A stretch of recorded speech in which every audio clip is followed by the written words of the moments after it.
This time on building terminology, the truncated truss. So a truncated truss is a truss with a truncated top chord. Now truncated just means that it's been cut off.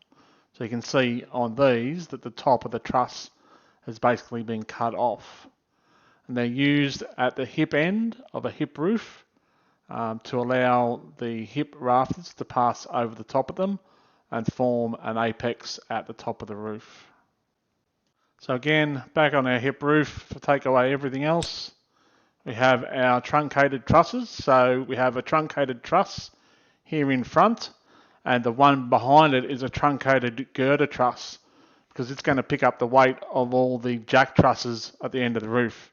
And the same on this end, you have a truncated truss at the front, or behind in this case, this one, and in front of that we have a truncated girder truss. And they're cut off so that when we put the hip rafters in, or the hip trusses in, they can actually pass straight over the top of those trusses and form their apex at the top there. If you like this video, please hit the like button and subscribe to my YouTube channel. And you can also follow me on Facebook.